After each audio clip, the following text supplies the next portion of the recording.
नमस्कार दोस्तों।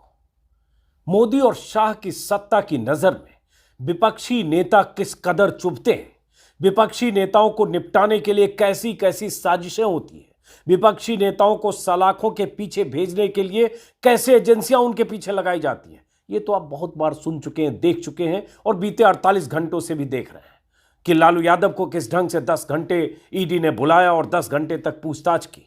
तेजस्वी को अगले दिन 10 घंटे बुलाया, पूछताछ की। हेमंत सोरेन जो झारखंड के मुख्यमंत्री हैं, उन्हें जेल भेजने का पूरा इंतजाम मोदी सरकार कर चुकी है। इसके अलावा बीजेपी की सत्ता, दर्जनों ऐसे विपक्ष के नेता हैं जिनके पीछे बीजेपी की सत्ता और सत्ता की एजेंसियां पड़ी हैं, ये लगातार आप देख रहे हैं।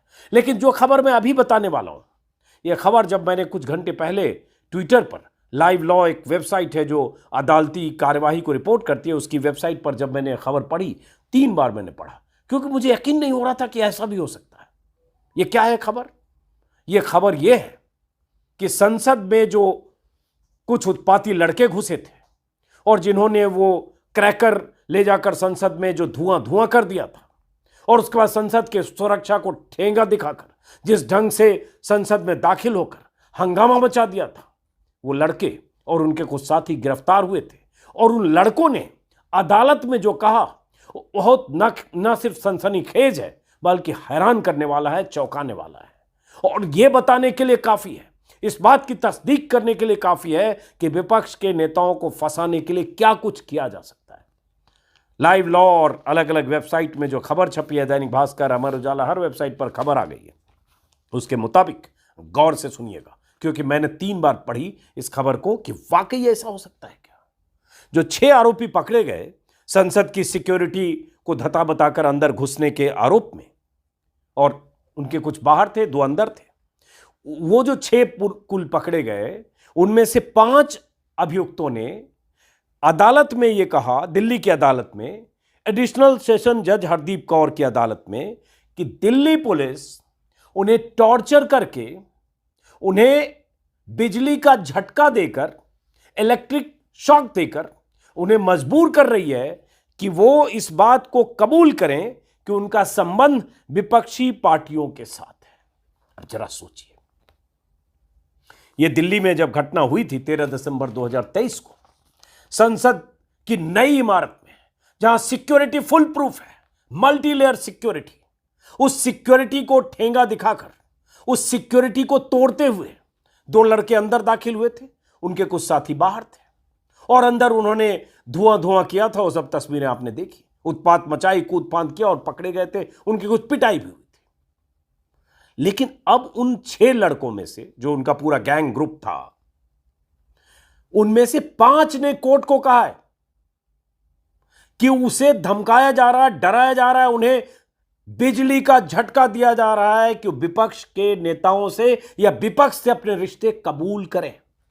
मतलब मंशा क्या है सरकार की, मंशा क्या है पुलिस की, मंशा क्या है उस एजेंसी की जो ऐसा करने को मजबूर कर रही है। और ये कोर्ट में कहा है।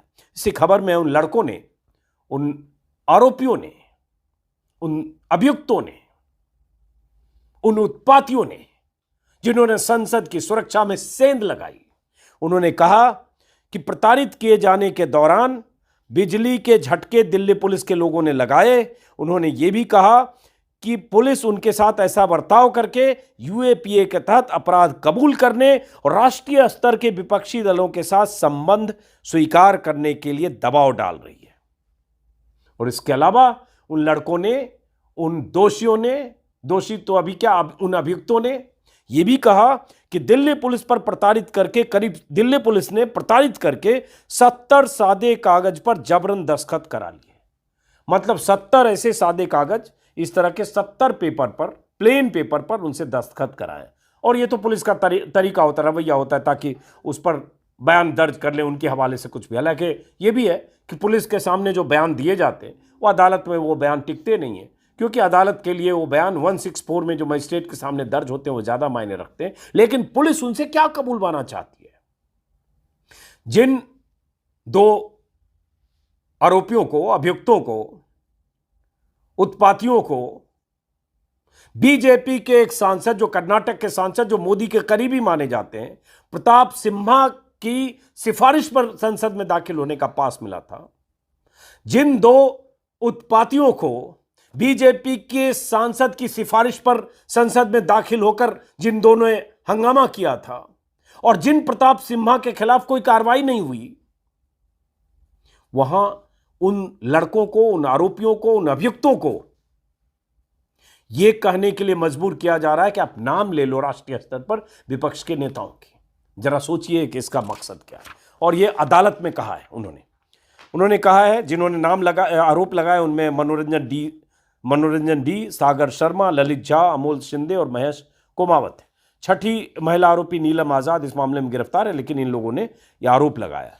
अब उसके बाद इनकी न्यायिक हिरासत अभी 1 मार्च तक बढ़ाने के आरोप दिए गए, बढ़ाने के आदेश कोर्ट ने दिए। नाम आप सबको जानते होंगे, चूंकि उस समय नाम बहुत बार चला। एक सागर उसमें लड़का था जो यूपी का रहने वाला था, एक मनोरंजन जो कर्नाटक का था, नीलम एक लड़की जो हरियाणा की थी, जिंद की, अमोल महाराष्ट्र का था, ललित एक लड़का ललित झा था जो इसके मास्टरमाइंड कहा गया, जो बिहार के दरभंगा का था।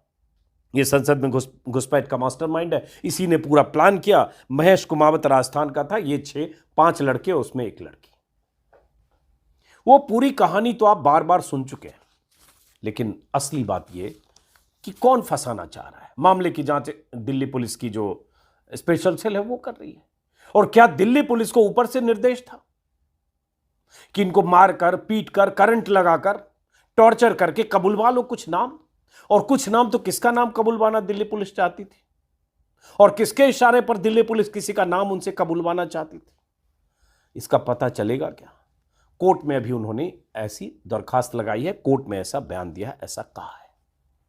और ऐसा मैं इसलिए कह रहा हूं कि क्रिमिनल माइंड जब सत्ता का होता है, एजेंसियों का होता है, तो कैसे एजेंसियों का दुरुपयोग होता है यह हम बीते 9 सालों से देख रहे हैं, और बीते 72 घंटे में भी देख रहे हैं लगातार। और बीते 9 सालों के ऐसे कई रिकॉर्ड है, कई आंकड़े हैं कि कैसे 9 सालों में विपक्ष के नेताओं को फंसाने के लिए, टारगेट करने के लिए ईडी, सीबीआई और तमाम एजेंसियां, इनकम टैक्स तक उनके पीछे पड़ी है, चाहे वो विपक्ष के किसी दल का हो।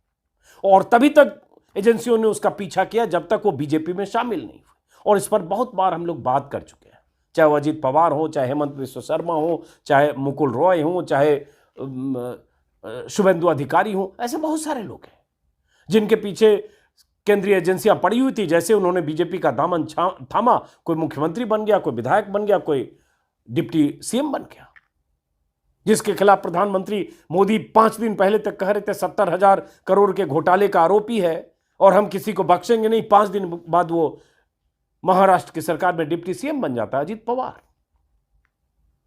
लेकिन यहां जब संसद में बीजेपी के सांसद की सिफारिश पर दाखिल हुए उत्पाती लड़के, जिनकी मंशा संसद में हंगामा करने की थी, और यकीनन उनका गुनाह ऐसा है कि उन्हें सजा सख्त से सख्त मिलनी चाहिए, संगीन धाराओं में सजा मिलनी चाहिए, लेकिन तब भी उसके पीछे कोई खेल रचा जाता है कि कैसे विपक्ष के नेताओं को फंसाओ और नाम लो।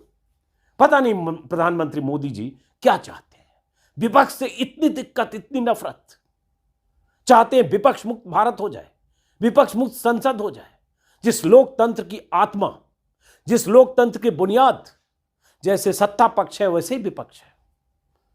पिछली बार क्या हुआ संसद सत्र में, पिछले सत्र में, नई संसद में, जब इसी मुद्दे पर विपक्ष के सांसदों ने लगातार संसद में सवाल उठाना शुरू किया, बवाल करना शुरू किया, हंगामा करना शुरू किया कि अमित शाह आकर संसद में बयान दें, बताएं कि मल्टी लेयर सिक्योरिटी के बाद 1200 करोड़ की इमारत में, नई इमारत में, जिसका उद्घाटन इतने गाजे बाजे के साथ किया गया, उसमें कैसे ये उत्पाती दाखिल हुए, कैसे वो उस तरह का पटाखा या अंदर धुआं करने वाला जो भी सामान ले गए थे, कैसे लेकर दाखिल हुए, कैसे उन्होंने सुरक्षा को ठेंगा दिखाया। ये मांग जब करते रहे विपक्ष के सांसद, तो 150 सांसदों को दोनों सदनों से बाहर कर दिया गया। एक एक दिन में 70 या 72 सांसदों को बाहर करके आजाद भारत में रिकॉर्ड बना दिया गया। जो आज तक आजाद भारत में नहीं हुआ, वो हुआ नई संसद में, प्रधानमंत्री मोदी के सपनों की संसद में।